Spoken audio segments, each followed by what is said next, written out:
aspirantes? Bienvenidos una vez más a otra cápsula de Destroza tu examen concurso CIE. Hoy, como todos los miércoles, estamos subiendo un nuevo episodio y sobre todo, como ustedes saben, tocando los temas más importantes que vienen dentro del examen más importante de tu vida, el examen de ingreso a la universidad.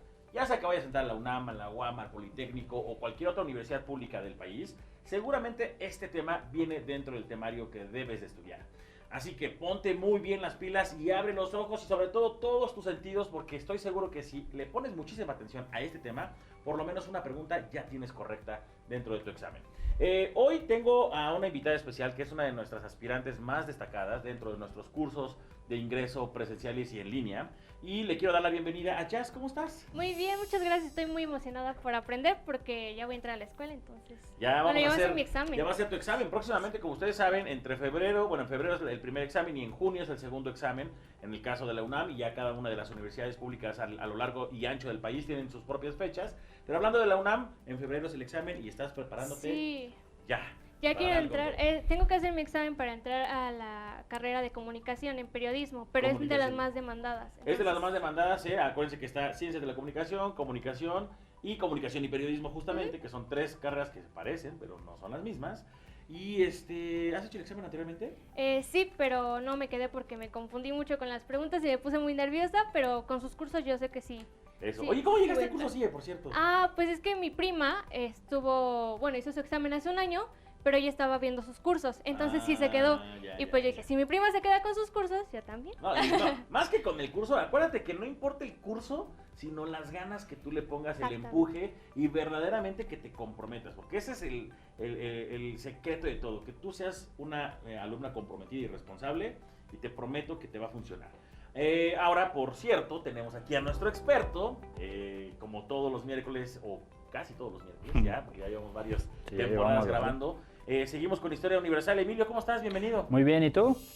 Pues estamos más que listos para entrarle de lleno a este tema que viene dentro es parte de un módulo, pero con dos temas, ¿no? ¿Cómo está el rollo de este? Sí, es una unidad bastante pequeña, pero los exámenes están estructurados de la manera en la que a fuerzas tiene que salir al menos una pregunta por unidad. Okay. Y esta unidad está compuesta por dos temas nada más. Entonces, la probabilidad de que te salga una pregunta sobre este tema es mucho mayor que cualquier otro tema. O sea, la probabilidad es de un 50%. Por lo menos viene una pregunta dentro de O sea, de que sale. O sea, me va a salir esta pregunta en mi examen. O sea, sobre el tema te tiene que salir. Claro. Ahora, pongan mucha atención porque este contenido, si lo estás viendo o escuchando, quiero que sepas que es completamente gratuito. Lo hacemos con todo el corazón, con todo el gusto.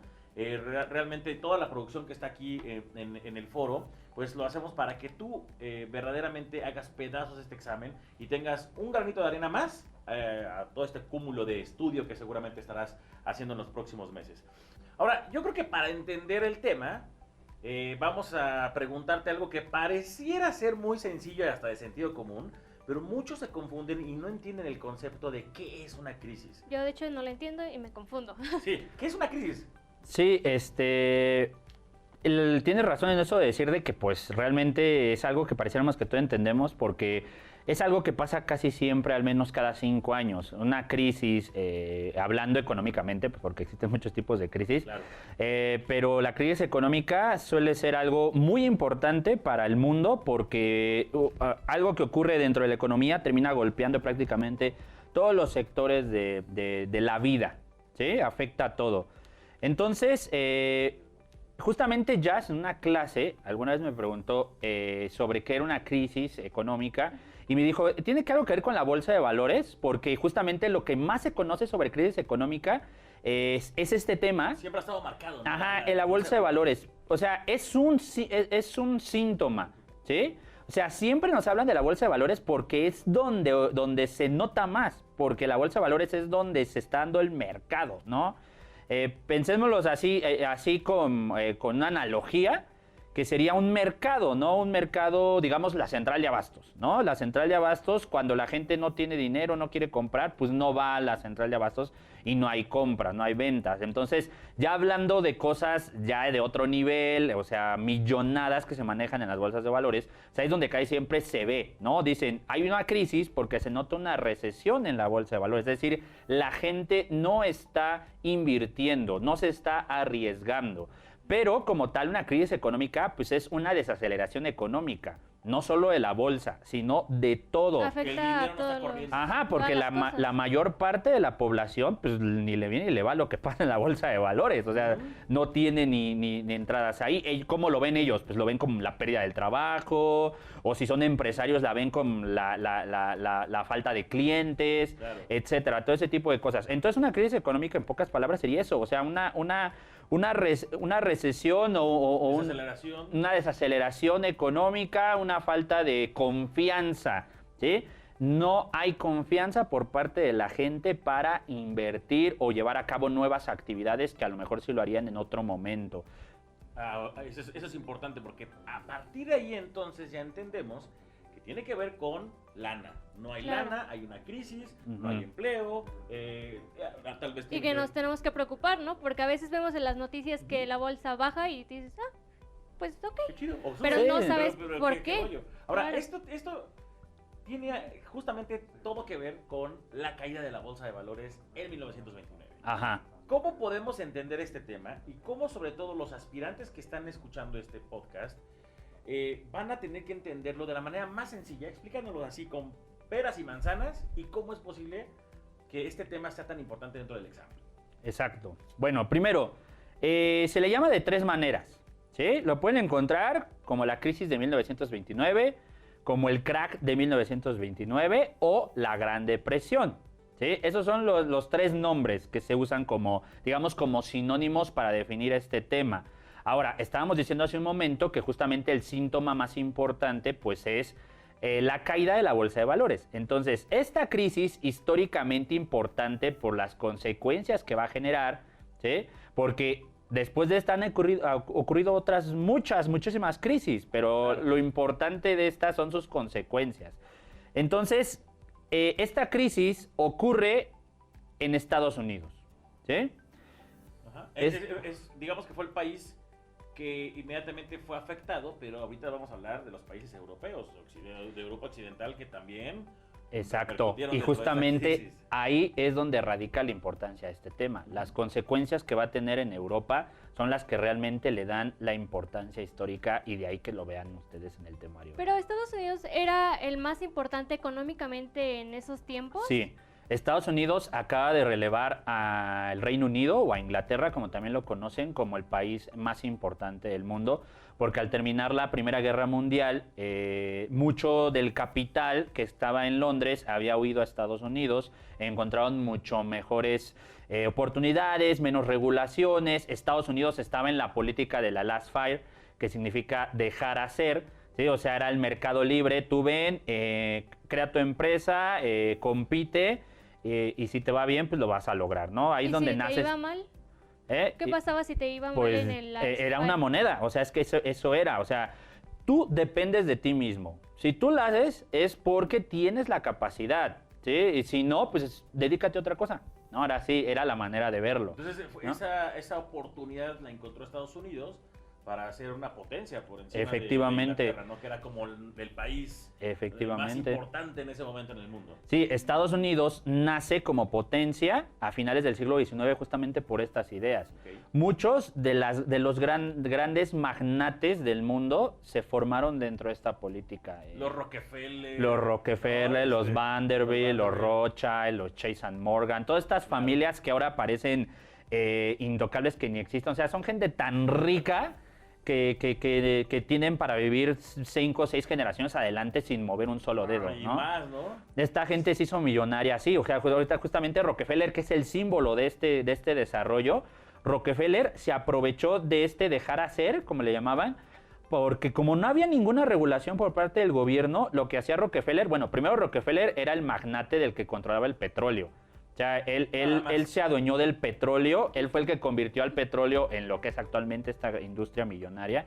y él acababa con sus competidores a través de técnicas gangsteriles, es decir, que no los derrotaba en el mercado, sino que mandaba bandidos mercenarios para quemar los pozos de su enemigo y todo esto. O sea, hasta ese punto llegaba la libre empresa en Estados Unidos, y muchísimos como los Rockefeller hicieron millonarios así. Y este dejar hacer, ¿sí?, es lo que va a ser una de las principales consecuencias de la crisis de 1929. Pero vámonos pianito. ¿Cómo es que todo mundo, y hay una historia muy curiosa, ¿no? Desde que hasta el bolero tenía bonos en la bolsa de valores y ya todo el mundo invertía. Yo recuerdo que todos querían ser millonarios invirtiendo en la bolsa. Algo así. Fue el principio que aparentemente era pues algo grandioso, maravilloso, era un sueño hecho realidad, pero que como pasa en todas las películas, se cayó. Todo termina en una catástrofe que hasta hoy en día pues está recordado justamente en los libros de historia y es parte de tu examen de ingreso. Ajá. Pero ¿cómo fue? Platícanos. Es que lo que pasa es que para entender lo que pasa en 1929 te tienes que ir hasta 1917, cuando está la Primera Guerra Mundial. Esto de que hasta los boleros tenían bonos es porque en ese año nace el mercado de crédito para la gente común, ¿no? Hasta ese momento no existía el crédito para la gente de clase media. Únicamente los que podían acceder a la bolsa de valores, los que podían obtener créditos, eran gente con un respaldo capital enorme, ¿no? Entonces, Estados Unidos se mete a la Primera Guerra Mundial y dice, ¿sabes qué? No hay dinero para financiar esta guerra. ¿Cómo le hacemos? Pues se les ocurre a la Reserva Federal, que es los que hacen los dólares, el banco que hace los dólares, se le ocurre esta genial idea. ¿Sabes qué? Vamos a emitir bonos, que son así como tipos pagarés, ¿sí?, que yo vendo al público, y esto era lo novedoso. No se lo voy a vender nada más a los ricos, sino que también se lo voy a vender a cualquier persona que quiera hacerse de estos bonos. Fue la primera vez en la historia en Estados Unidos que justamente se le abría este tipo de oportunidades a la gente común y corriente, ¿no? Porque como decías, antes era pues nada más entre los millonarios, ¿no? Solamente la gente que verdaderamente era poderosa tenía la oportunidad de entrar a la bolsa de valores. Entonces fue la primera vez que literal a cualquier persona se le daba la oportunidad. ¿Y los bonos tenían un nombre o cómo los Bonos tenías? Libertad les llamaban. Los bonos libertad, así le llamaban. ¿Pero cómo funcionaba? O sea, yo compraba un bono por $1,000, vamos a poner un ejemplo, ¿y qué me decía el gobierno? Ajá, ese bono ya venía estipulado que era un bono con interés fijo. Esto significa que no importa lo que pase, a ti se te va a dar el interés que viene, o sea, 3%, ¿no? Tú me das $1,000 y yo te regreso el 3% de interés, ¿no? Okay. O el 5%. Había categorías, ¿no? Okay. Entre más le invirtieras, pues más te daban, ¿no? Entonces, lo novedoso era esto, que había bonos relativamente pequeños, o sea, bonos de hasta $10 que cualquier persona podía comprar y les daban, ¿no? Y esto tuvo tanto éxito en Estados Unidos, y justamente se refleja en eso que decías tú, de que hasta el bolero tenía bonos libertad, que todos los bancos privados de Estados Unidos empezaron a decir, mira, esto es un negocio redondo, ¿no? Así nos vamos a capitalizar, vamos a empezar a jinetear el dinero, al final lo que hacen los bancos. Y entonces empiezan a emitir ellos instrumentos, como le dicen, instrumentos de deuda, bonos, pagarés, créditos, porque todavía no existían las tarjetas de crédito, de una manera para empezar a manejar más y más dinero. Y el mercado crediticio en Estados Unidos creció de la noche a la mañana de una manera enorme. Antes, de hecho, no existían como tal los créditos, ¿no? No existían. Yo no podía tener acceso a un crédito para una casa, ni mucho menos para un carro. No, cash, ¿no? Al menos que provinieras de una familia con renombre y que tuvieras millones. Ajá. Sí, no podías. Entonces, esto fue la primera vez en esa época que se abrieron los créditos al público. Exacto. ¿Eso fue en 1900? Eso empieza en 1917. 17, que fue la primera vez que dieron los bonos. Y fue entonces porque entró mucho dinero. Ajá. O sea, porque la gente cobraba tantos bonos. Sí, o sea, el flujo de efectivo corría de una manera impresionante. Porque se entiende que en la economía lo que debe de pasar siempre con los bancos es que el papel de los bancos es que redirigen el ahorro, ¿sí? Entonces nosotros guardamos nuestro dinero en los bancos y los bancos lo que hacen es jinetear nuestro dinero para prestárselo a alguien que se dedique a una actividad productiva. Por eso lo hace. O sea, si yo le doy al banco 1,000 pesos y el banco se lo da a otra persona y luego recupera un interés. De hecho, con por dinero. ejemplo, tú en tu cuenta de banco, digo, eso todavía pasa actualmente, lo haces, ¿no? Dices, voy a meter mi dinero a inversión. Sí. Entonces metes tus 10,000 pesitos a inversión. Digo, la neta es que te dan nada, ¿no? O sea, yo pues prefiero emprender y poner un negocio, 100%, pero el banco, pues, no sé, por 10,000 pesos a lo mejor te va a dar 10 pesos, ¿no? Sí, pero súmale de cuántos, de 10 pesos. Claro, pues, pero imagínate una población grande. Todos como la de Estados invertir. Unidos.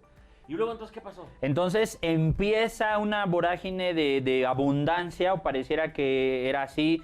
La gente se empieza a dar cuenta que tiene acceso al a créditos, que puede comprar cosas que antes no se podía dar el lujo, ¿sí? Empiezan a vivir por encima de sus posibilidades, ¿sí? Ya compraban carros. Ajá, y entonces, entrando a la década de los 20, empiezan a vivir en Estados Unidos. Los gloriosos años 20, como le dicen en Estados Unidos, porque la gente vivía pero súper bien, ¿no?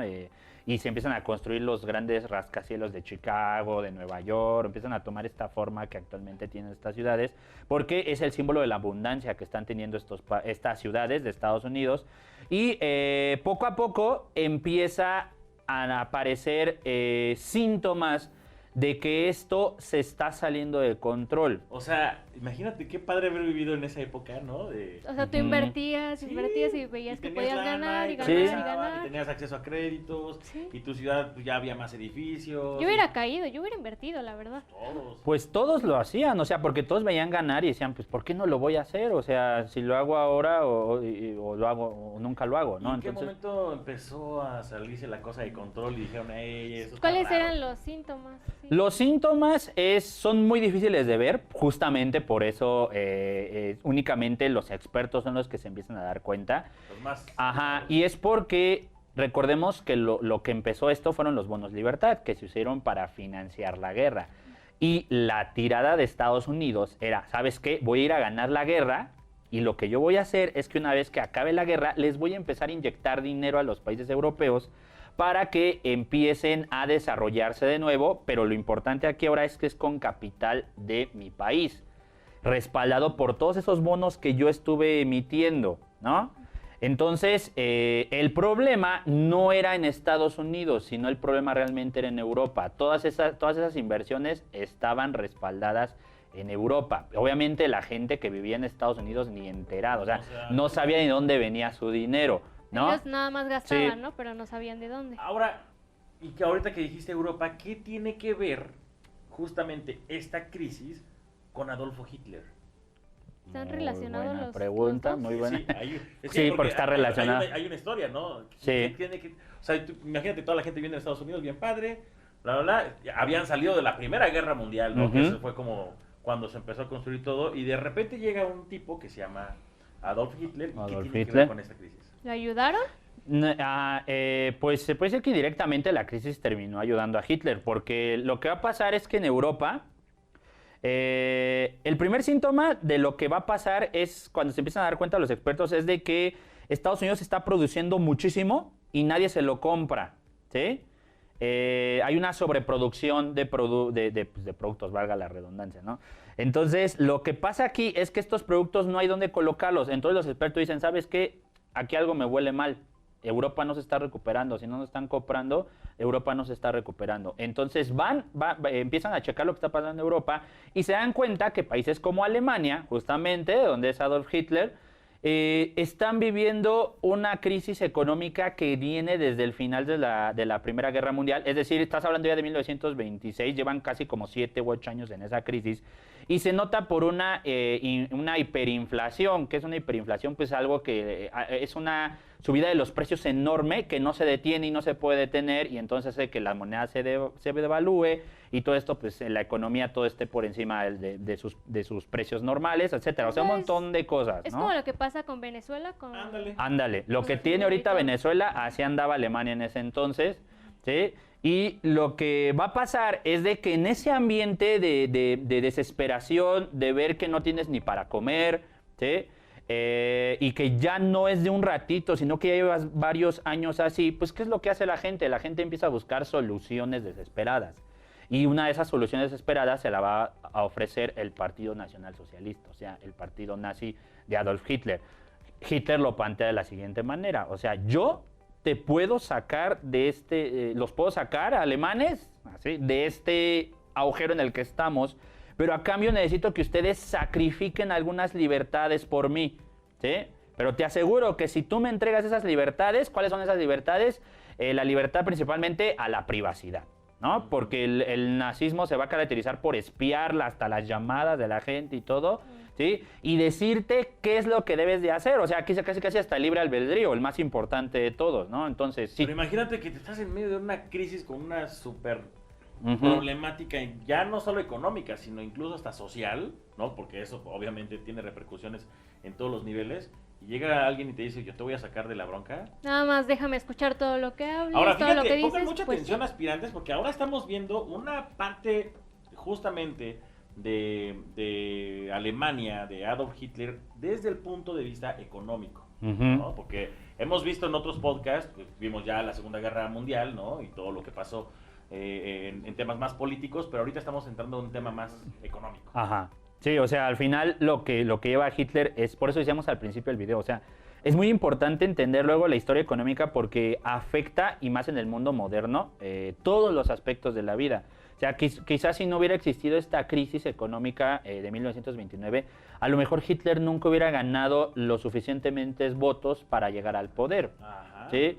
Entonces, los defensores, los que les gusta defender a Hitler, justamente se agarran de eso, ¿no? Dicen, es que Hitler no llegó por un golpe de Estado, llegó porque la gente lo votó, pero entiende y salvó a Alemania de la Ajá, crisis. y entiende el contexto, o sea, la gente toma medidas desesperadas pues porque no le queda de otra, o sea, si ve que la gente común o los de siempre no le ofrecen soluciones, pues la gente se va a ir por el radical, por la desesperación, porque ya le urge salir de este problema. Dios mío, ¿dónde he visto eso? Nada. Entonces llega, así es como llega Hitler, y justamente esa es una de las consecuencias más importantes de por qué es importante la crisis de 1929. Y es lo que tiene la historia siempre como que te va hilando. O sea, recordemos, ¿qué es lo que causó esta crisis? Los bonos libertad. ¿Por qué se crearon los bonos libertad? Por una guerra mundial. La Primera Guerra Mundial. Entonces, vamos hilando, llegamos que se genera la crisis, y la crisis es una de las principales causantes de la Segunda Guerra Mundial. O sea, van hilado, todo lo que va a pasar en ese entonces va a ir bastante hilado y va a ser muy fácil de verlo, ¿no? Entonces, esa es una de las consecuencias principales, la formación de lo que se le suele llamar los totalitarismos, que es el nacionalsocialismo o el nazismo, el fascismo, que es el de Benito Mussolini. También hay quien suele colocar aquí al militarismo de Japón, pero realmente no es así, ¿no? O sea, el militarismo aquí no entraría porque es otra cosa totalmente diferente de lo que pasó en Japón. Japón, como siempre, se cuece aparte, ¿no? Pero también van a haber otros totalitarismos que son menos conocidos, pero también es importante saberlos porque luego les hablan de ellos en el examen, y como no son los famosos, se quedan así como que con cara de ¿y esto qué? ¿Esto dónde salió? ¿no? De hecho, hay dos fechas, ¿no? Bueno, yo me acuerdo del examen que me decía del 24 y del 29 de octubre, de un martes y un jueves, pero me confundo con esos dos días. Efectivamente, se nos está pasando eso es muy importante. Son las fechas en las que la bolsa de valores entra en crisis, o sea, acaba con números rojos. ¿Por qué? Porque se vende más de lo que se debería de vender. Entonces, lo primero que pasa es el jueves negro. El 24 de octubre de 1929, la bolsa de valores empieza a caer en picada. Entonces, ese fue el inicio. El inicio. Entonces, lo que va a pasar es de que pues, se encienden las alertas, y lo que van a hacer es que ese mismo día, en la noche, se juntan los Rockefeller, los Vanderbilt, los Chase, el director de la Reserva Federal. O sea, estamos hablando de los pesos pesados de Estados Unidos. El Slim de aquella época. Ajá, imagínate, aquí el Slim. Exacto, no, pues sería, o sea, los ricos del país. La crema. Ajá, ¿y qué vamos a hacer? Estamos entrando en crisis. Pues nosotros, como peces grandes, sabemos que en lo que pasa siempre en la bolsa de valores es de que los peces pequeños nos siguen a nosotros. ¿sí? O sea, lo que hacen es, mira, este está comprando aquí, algo debe de saber. O sea, si Rockefeller está comprando acciones de esto, pues es porque va a dejar mucho dinero. O sea, y entonces iban y lo seguían. Entonces, aprovechando eso, es que van a empezar al siguiente día, el viernes, el 25 de octubre, empiezan ellos a comprar, así, y para que vean que no hay crisis. O sea, ellos empiezan a inyectar muchísimo capital para que los peces pequeños vean que no está pasando nada. O sea, que lo que pasó ayer fue un accidente, ¿no? Vean que como nosotros, que somos los pesados, estamos invirtiendo y no pasa nada. Pero es que el problema es de que ya invertías, pero el hecho es de que no había nada a qué invertir. O lo que fueras a invertir ya no te iba a dejar dinero. Entonces, por más que hicieras el show de querer invertir en cosas, no iba a haber manera de que te regresaran los réditos. Literal, estaban quemando el dinero, estaban como para tranquilizar. Y la gente pues, se dio cuenta de eso. O sea, sí, o sea, ya era palpable. O sea, la crisis se había descarado, ¿no? O sea, ya estaba ahí. Si tú la querías negar, pues ya era porque eras, pues no querías ver no querías ver la verdad. Sí, entonces no te quedaba de otra. ¿Y la gente cómo se enteraba de la bolsa? ¿Había el periódico? En ese entonces era el periódico, o había unas máquinas, no recuerdo ahorita el nombre, unas máquinas especiales que iban sacando un hilito, ¿sí? Y de eso sale mucho en las caricaturas y en las películas de antes. Y ese pequeño papelito era donde iba saliendo el precio de las acciones, pero era así como todo por telégrafo, ¿no? Entonces, así era. O te ibas afuera de la bolsa de valores, donde ahí estaban todos los precios de venta. Obviamente, era mucho más lento estos cambios de precio. Ahorita todo está digitalizado, ya todo cambia a la velocidad. Entonces, entonces, justamente cuando quiebra la bolsa, o sea, llega el martes negro, que es el 29 de octubre. Ese fue el día... ese ya fue la catástrofe. Se desploma la economía estadounidense. Las fotos más famosas, o sea, si ustedes ahorita van y googlean crisis de 1929, la foto que les va a salir de ley es Wall Street desde afuera, ¿sí? Y un montón de gente afuera de Wall Street con papeles así, de la mano, que son sus acciones. Queriendo vender, pero... queriendo vender porque ya no caben. Están intentando entrar a Wall Street y ya no caben, porque ya dentro hay mucha gente vendiendo sus acciones, porque cada minuto que pasaba, las acciones valían menos. O sea, si tú habías obtenido una acción de $1,000, la ibas a terminar vendiendo en centavos. Entonces, por eso... hubo gente que se había hecho millonaria en esa década y de la noche a la mañana perdió su fortuna. Es como pasa con las devaluaciones, ¿no? El peso... ¿Y se han dado crisis iguales o mayores posteriores a esta, o esta fue la más fea de todos? Ya ha habido más fuertes. ¿Más que esta? Bueno, ahorita estamos viviendo una. Estamos en medio de una. Básicamente. Sí, pero son causas especiales con problemas diferentes. Pues, cosas que escapan de nosotros. Hay una pandemia. Sí, una pandemia. Es una crisis a nivel mundial. Esta crisis se calcula que va a ser muy... Lo que viene después de la crisis es lo feo, que es lo que dicen la recesión. El tiempo que tarda la gente en recuperar la confianza en su economía dura muchos años. Entonces si hemos tenido otras crisis, ¿por qué esta es tan especial? Por lo que va a generar, o sea, lo que nos va a traer entre manos, ya dijimos a Hitler, los totalitarismos, y esto nos va a llevar a la Segunda Guerra Mundial. Que es parte de... Porque siempre que hay una crisis económica es donde nos miramos hacia el pasado. ¿Qué fue lo que nos ocasionó la última gran crisis económica? Pues nos llevó a una guerra mundial. Entonces, ¿qué nos va a crear una nueva crisis económica de esta magnitud? Dios mío, calla, no digas nada, Emilio. Oye, ¿qué te parece? Fíjate que como ustedes saben, compañeros, queridos aspirantes, seleccionamos preguntas tipo de exámenes anteriores, de años anteriores, que tienen que ver justamente con este tema. La idea principal es que tú te des una idea de cómo te lo podrían preguntar. Ya más o menos estuvimos aquí cerca de 30 minutos platicando respecto al tema, pero aquí la pregunta del millón es cómo me lo van a preguntar y sobre todo cómo voy a contestar. Así que vamos a... ¿te late si me ayudas a leer la primera pregunta, mi querida Jazz? Esta pregunta venía en un examen de ingreso a la universidad, a la UNAM. A la UNAM. Y pues...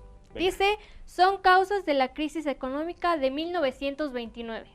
A ver, inciso 1, sí, ¿no? Bueno, son... son diferentes incisos. Son seis causas, de las cuales 2 son reales y las otras 4 no tienen nada que ver. Y ojo, porque eso es ahí justamente donde juegan con nuestros sentimientos. Eso fue lo que me confundió la última Entonces, vez. las 6 causas, ¿cuáles serían? 1. Sobreproducción de artículos por la expansión industrial. 2. Quiebra de bancos y despidos de trabajadores. 3. Política económica del laissez-faire. 4. Política económica del New Deal. 5. Política del Estado benefactor. Y 6. Surgimiento de los regímenes totalitarios. De esas 6 opciones, solamente 2 son reales. Emilio, ¿cuáles son? Si se fijan, esta pregunta, todas tienen que ver con el fenómeno de todo lo que acabamos de hablar, lo mencionamos ahorita, ¿sí? Que está aquí. Pero el chiste aquí es que te están preguntando las causas. O sea, todo el mundo lo que hace es leer y dice, pues todo ¿no? tiene que ver, Sí. pero recuerda que te están preguntando las causas. Entonces, 2 de ellas son causas y las otras son consecuencias. Ojo, ¿Sí? Entonces, ojo con eso, porque es donde luego... Hay que leer siempre sí, bien, hay ¿no? que, Porque yo siempre confunde. les recomiendo, lean 2 veces la pregunta. Entonces, de estas 6, solamente 2 son las causas correctas. Sí. ¿Cuáles serían esas 2 causas? La primera sería la número 1, sobreproducción de artículos por la expansión industrial. Ok. ¿Sí? Y la número 3, que sería política económica de laissez-faire. ¿Sí? Esas son 2 causas. Sí, esas que son. Es mucha diferencia a una Consecuencia. consecuencia. Sí, las otras son consecuencias, como Totalmente. tal. Bueno, ahora vámonos con una pregunta de la UAM, que también la publicó recientemente en alguno de sus exámenes, y la pregunta dice así: ¿cuál fue una consecuencia de la crisis económica de 1929? Ahora sí vamos a hablar de consecuencias. Ahora sí. Y las 4 posibles consecuencias es: A, descenso del desempleo. B, consolidación de las democracias europeas. C, fortalecimiento de los fascismos. D, intervencionismo norteamericano en América Latina. Y la respuesta correcta, mi querido Emilio, es... Sí, fortalecimiento de los fascismos. ¿Por qué? Porque esta crisis en Europa va a generar mucha pobreza y la gente va a empezar a votar por estos líderes radicales que formaron el justamente fascismo. lo que decíamos de Hitler. Lo que Lo que publicamos. platicábamos Ajá. de Hitler. Ahora, fíjate, ya estamos hablando, ahora sí, de las consecuencias. Pues pon mucha atención porque en tu examen de ingreso te lo pueden preguntar así, Jazz, o causas O O consecuencias. Y hay que leer bien, ¿verdad? Hay Porque que luego saberle, confunde. A mí me claro. confundió la otra vez. ¿Te rifas la última? Sí, Venga. esta es de la UAP.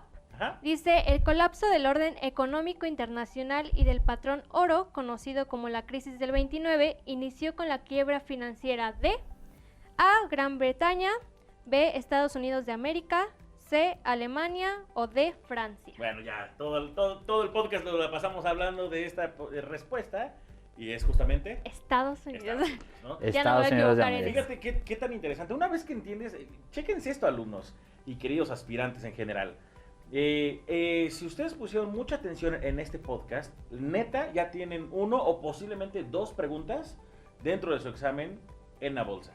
Así que, así como Jazz, y como seguramente muchos de ustedes que nos están escuchando a través de este podcast que estaremos subiendo todos los miércoles, sigan estudiando, síganse preparando, hagan pedazos el examen académico más importante de sus vidas y quiten todos los pretextos de, ay, es que no encuentro el tema, ay, es que no tengo guías, es que no tengo dinero para pagar un curso, nada. Si tú quieres y de verdad quieres hacer realidad uno de tus sueños, que es ingresar a la universidad y dedicarte a esto pues, toda tu vida prácticamente, tienes que a partir de hoy aplicarte y estudiar todos los días. ¿Alguna técnica, algo que nos quieras aconsejar? ¿Qué estás haciendo tú para estudiar en estos días? La verdad es que me ayudó muchísimo lo que dijo el profesor porque estoy como hilando todo Ujú. y todo tiene una relación Claro. como nos dice y precisamente este tema nos lo demostró, que todo está relacionado y Ya así me estás. facilita un poquito más. Excelente, Jazz. Pues muchísimas gracias por habernos acompañado el día de hoy. Gracias, Yo creo que Denis. vamos a cerrar, si tú que eres el experto, con algún comentario final respecto a este tema. Pues yo nada más les diría que hay que tener, como siempre, palabras clave para detectar todos los temas y en este caso, viéndolo ya en las preguntas, las palabras clave sería crisis de 1929, Estados Unidos, bolsa de valores, consecuencia, Y causas. fascismos. Ah, Ajá. claro. Excelente. Bueno, pues esto fue otro episodio más de Destroza tu examen concurso CIE y hoy este tema que fue muy importante, aprendimos causas, consecuencias y palabras clave, que yo estoy seguro que si de verdad hacen una ficha bibliográfica, un mapa mental, un cuadro conceptual o cualquiera de estas técnicas que son verdaderamente funcionales para que hagas pedazos del examen académico más importante de tu vida, estoy seguro que vas a aumentar tus probabilidades. Jazz. Voy a tener unos puntos seguros con este tema porque pues ya le entendí bastante bien. Y creo que si voy así con los siguientes episodios, le voy entendiendo, voy a cumplir mi sueño de entrar a la universidad. Eso. Pero lo más importante es que estudies todos los días, no solamente con los podcasts, sino con todas las herramientas que estén a tu alcance. Si estás dentro del curso CIE, pues échale todas las ganas del mundo. Pregúntale a todos tus profesores, cuestiónalos, todas las dudas que tengas. Yo creo que es el momento para que pues se las cuestiones, ¿no, mi querido Emilio? Así es, y pues para que nos vean en todas las plataformas digitales, habidas y por haber. Exacto. Pero nada mejor que verlo en Curso CIE. Eso no lo sustituye nada. Totalmente, pero además estamos en Spotify, en YouTube, en iTunes, en todas las plataformas digitales, en Instagram, en redes sociales, por supuesto. Yo escucho los podcasts en casa. Mientras ¿en Spotify? Mi cuarto, estoy escuchando todo, sí. Eso está excelente, así que seguramente alguien ahorita en este momento está haciendo otra cosa y escuchando el podcast, y eso es verdaderamente aprovechar el tiempo, pues, a tu favor. Eso es estudiar de manera inteligente, ¿eh? Te felicito, Jazz. Pues muchísimas gracias a todos los aspirantes. Esto fue un episodio más de Destroza tu examen concurso CIE. Nos vemos en el próximo episodio.